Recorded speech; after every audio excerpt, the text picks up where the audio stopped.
আমি নিজে আমার নিজের কথা যদিও নিজেকে বড় মনে করি না, তবে আলাদা। এ কারণে যারা আমার শৈশব দেখেছে তারা আমাকে জানে আমি তোতলা ছিলাম। যখন কেউ বলতো তোমার নাম কি, আমি বলতাম যা যা যা যা জাকি, এরকমই ছিলাম। শৈশব থেকে আমি তোতলা। শেখ আহমেদ দিদাতের দ্বারা অনুপ্রাণিত হয়ে মেডিকেল কলেজে পড়ার সময় পৃথিবীর সেরা ডাক্তার হওয়ার স্বপ্নটাই দেখতাম। কখনো চিন্তাও করিনি যে 25 জন লোকের সামনে কথা বলবো। এই অবস্থা ছিল ডক্টর জাকির নায়েকের।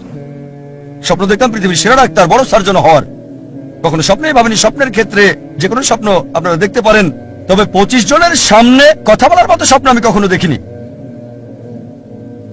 আলহামদুলিল্লাহ, আল্লাহ সুবহানাহু ওয়া তাআলার সাহায্যে শেখ আহমেদ দিদাতের দ্বারা অনুপ্রাণিত হয়ে এখন আল্লাহর ভৃত্য অনুগত। মাশাআল্লাহ, কথা বলি শত শত হাজার হাজার লাখ লাখ লোকের সামনে। মাশাআল্লাহ, এখানে দেখতে পাচ্ছেন 1 লাখেরও বেশি। শেখ আহমেদ দিদাতের দ্বারা অনুপ্রাণিত হয়ে ইসলামিক রিসার্চ ফাউন্ডেশন প্রতিষ্ঠা করলাম। বক্তা হওয়ার জন্য না, বক্তা তৈরি করার জায়গা করেছি। রাজা হতে পারবো না, রাজা তৈরি করবেন। আমি বক্তা হতে পারবো না, তাই বক্তা তৈরির জন্য অর্গানাইজেশন করেছি। আল্লাহর পরিকল্পনা ছিল, প্রথম বক্তা কথা বলতে পারছিলেন না, আমি বাধ্য হয়ে মঞ্চে গেলাম। আর বুঝতে পারলাম দাওয়ার কাজ করছি, অমুসলিমদের সাথে মুখে জড়তা নেই। যখন মুসলিমদের সাথে কথা বলছি তখন আছে, অমুসলিমদের সাথে কথা বলে তোতলাই না আমি। যখন স্টেজে যাই, সাধারণত স্টেজে গেলে মানুষ তোতলায়। আলহামদুলিল্লাহ, আল্লাহ সুবহানাহু ওয়া তাআলার রহমতে আমি স্টেজে গিয়ে তোতলাইনি। তিনি দয়া করেছেন, আমাকে শরীরের ডাক্তার না করে আত্মার ডাক্তার করেছেন। আর শেখ আহমেদ দিদাত, আমি তাকে বললাম আঙ্কেল, 1987 সালে প্রথম দেখা করি। আমি তার ড্রাইভার ছিলাম, চালক। যেখানে যেতেন আমি নিয়ে যেতাম যাতে সময়টা বেশি পাই। বললাম আঙ্কেল, আপনি কেন এত এগ্রেসিভ? তিনি বললেন বাবা, আমি এগ্রেসিভ না, আমি মিলিট্যান্ট। মিলিট্যান্ট, শয়তানের সাথে 2 ভাবে যুদ্ধ করা যায়, পানি দিয়ে অথবা আগুন দিয়ে। আমি আগুন বেছে নিয়েছি। এটা ছিল তার উত্তর। আমি যখন দেওয়া শুরু করলাম, তার ম্যাটেরিয়াল ব্যবহার করতাম, তবে নরম হয়ে থাকতাম, খুব নরম, খুব দয়ালু। কোনো ফলাফল নাই। মেডিকেল কলেজে দাওয়া দিতাম, তারপর মিলিট্যান্ট হলাম। শেখ দিদাতের চেয়ে বেশি মিলিট্যান্ট। হায় আল্লাহ, কি পেলাম! মুসলিম বন্ধুরা সব দৌড়িয়ে পালিয়ে যেত, আর আমি অমুসলিমদের সাথে একা। মিলিট্যান্ট হওয়ার একই ফলাফল পেলাম। মাশাআল্লাহ, আল্লাহ আমাকে পথ দেখিয়েছেন। স্টেজে এসে আমি নরম হয়ে যাই, এত নরম হই যে প্রশ্নকারীরা গালমন্দ করলে আমি হাসতাম। শেখ আহমেদ দিদাত আমাকে দিলেন টাইটেল। প্রথমে দিলেন দিদাত প্লাস, তারপর আবার যখন দেখা হলো, বাবা তারা তোমাকে গালমন্দ করছে, অভিশাপ দিচ্ছে, তুমি হাসছো, আবার টাইটেল দিলেন। আমার যা করতে লেগেছে 40 বছর, তুমি তা করে ফেলেছো 4 বছরে। আর আলহামদুলিল্লাহ, যদি আমার ব্যাপারে দেখেন, আমার পছন্দটা, আমি এমন লোক যে সবসময় চেয়েছি সেরাটা, কখনো 2 নম্বরটা চাইনি, সেরাটা। শৈশব থেকে সেরাটা বাছাই করেছি। এখন আমি আমার আকাঙ্ক্ষাকে আল্লাহ সুবহানাহু ওয়া তাআলার দিকে ফিরিয়েছি।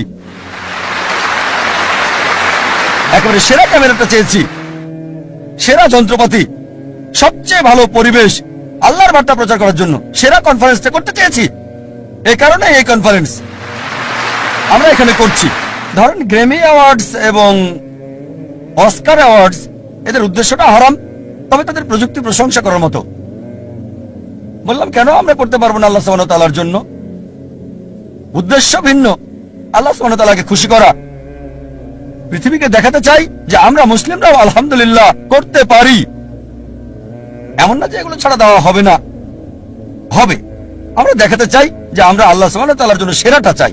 সবচেয়ে ভালো অফিস করতে চেয়েছি, এজন্য সবচেয়ে ভালো অফিস করেছি। ব্যবহার করেছি ইটালিয়ান মার্বেল। আমার অফিসে ইটালিয়ান মার্বেল, ইসলামিক রিসার্চ ফাউন্ডেশনে। আমার বাড়িতে ইটালিয়ান মার্বেল নাই। কেন? যে স্থানে মানুষ আল্লাহ সম্পর্কে জানতে আসে, তাদের সেরাটা দিতে চেয়েছি। সে সময় 1990-এর দিকে ইন্ডিয়াতে ইটালিয়ান মার্বেল মুসলিম অফিসে শুনি নাই। সামান্য দিয়ে শুরু। আমাদের অফিস ছিল মাত্র 20 থেকে 25 বর্গ মিটারের, 25 বর্গ মিটার অফিস ছিল, একজন কর্মচারী। এখন মাশাআল্লাহ আল্লাহর দয়ায় এখন 400-রও বেশি এমপ্লয়ি। মাশাআল্লাহ, সবচেয়ে বড় দাওয়া প্রতিষ্ঠান। মাশাআল্লাহ, আল্লাহ সাহায্য করেছে। স্কুলে আমি ভালো বিতার্কিক ছিলাম, খুবই ভালো। উদ্দেশ্য কি ছিল? বিতর্কে জয়ী হওয়া। উদ্দেশ্য পরিবর্তন করেছি, দিন প্রচারের চেষ্টা করছি, সত্য দিন, ফলাফল পাচ্ছি। প্রথমে আমি ঘুমাতাম 5 ঘন্টা 6 ঘন্টা মেডিকেলের সময়, এখন ঘুমাই মাত্র 3 ঘন্টা আল্লাহর জন্য। আর আমার সবসময় চেষ্টা ছিল পৃথিবীতে ভিন্ন কিছু বা সেরা কিছু করা, দুটো যে কোনো একটা। মাশাআল্লাহ, একটা ভিন্ন চ্যানেল শুরু করলাম তুলনামূলক ধর্মতত্ত্বের উপর। আল্লাহ এটাকে পৃথিবীর সবচেয়ে জনপ্রিয় চ্যানেল করেছেন, 100 মিলিয়নেরও বেশি দর্শক, মাশাআল্লাহ।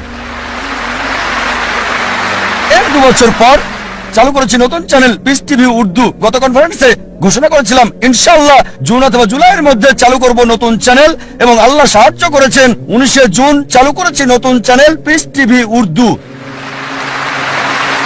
ইনশাআল্লাহ এই কনফারেন্সের শেষ দিনে ইনশাআল্লাহ যদি আল্লাহ চান, ঘোষণা দিতে চাই চালু করতে যাচ্ছি 3য় চ্যানেল পিস টিভি বাংলা।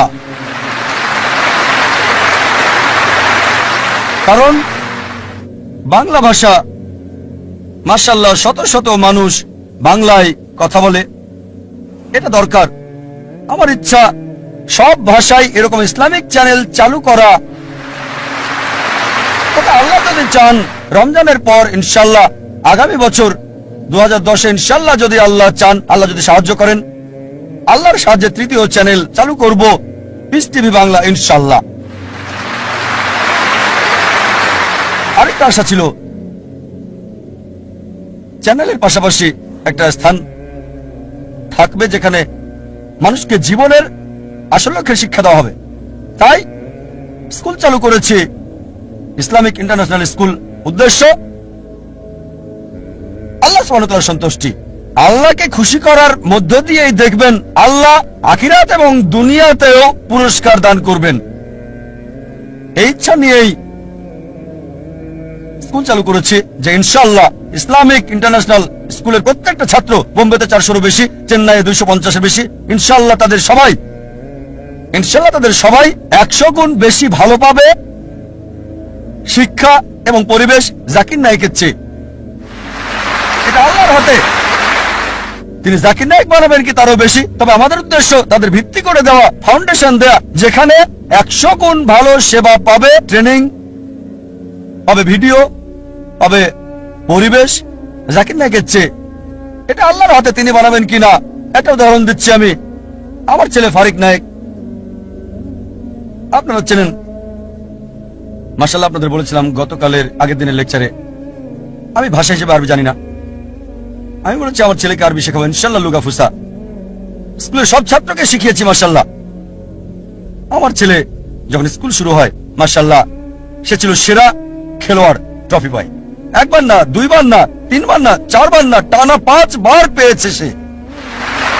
আমার মনে হয় ভালো লাগে, কারণ সে অভ্যস্ত। যখন আমি স্কুলে ছিলাম, যখন স্কুলে পড়তাম, আমিও চাইতাম প্রথম হতে, স্বর্ণপদক পেতে, যেটা ছিল আমার উদ্দেশ্য।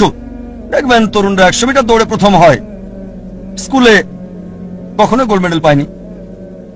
যখন কলেজে গেলাম তখন মাশাআল্লাহ বুঝতে পারলাম যে আমি বড় দৌড়বিদ, আর গোল্ড মেডেলও পেলাম মেডিকেল কলেজে 10 কিলোমিটার। তখন আমার মনে হলো গোল্ড মেডেল অপ্রয়োজনীয়, ভালো দেখতে, ভালো গোল্ড মেডেল আসলে কি, 10 কিলোমিটার লোকজন দেখে আসলে বড় কিছু না। তারপর শেখ আহমেদ দিদাতকে দেখলাম, এই মানুষটি আমার লক্ষ্যকেন্দ্র পরিবর্তন করেছে। আর এভাবে মাশাআল্লাহ তিনি আমাকে বললেন, বাবা আমি খ্রিস্টান ধর্ম এবং ইসলামের উপর গবেষণা পড়াশোনা করেছি, তুমি অন্যগুলো পড়ে দেখো। খ্রিস্টান ধর্মের সবকিছু প্লেটে সাজানো খাবার মতো, শেখ দিদাত এগুলোকে পাত্রে সাজানো খাবার মতো করে রেখেছে, কেকের মতো। আহমেদ দিদাতের বই পড়লে পোপদের সাথে বিতর্ক করতে পারবেন। তারপর আমি হিন্দু ধর্ম, শিখ ধর্ম, জৈন ধর্ম, বিজ্ঞান, অন্যান্য বিষয়ে পড়লাম। মাশাআল্লাহ শেখ দিদাতের লেকচার দর্শক দেখে অভিভূত আমি। সবচেয়ে বেশি দর্শক হয়েছিল বার্মিংহামে, 12,000 মানুষ ছিল। মাশাআল্লাহ, আল্লাহ সুবহানাহু ওয়া তাআলা মাশাআল্লাহ তিনি রাস্তা খুলে দিয়েছেন। আল্লাহর সাহায্যে মাশাআল্লাহ আমার ছেলে কোরআনে হাফেজ হয়েছে 13 বছর বয়সে।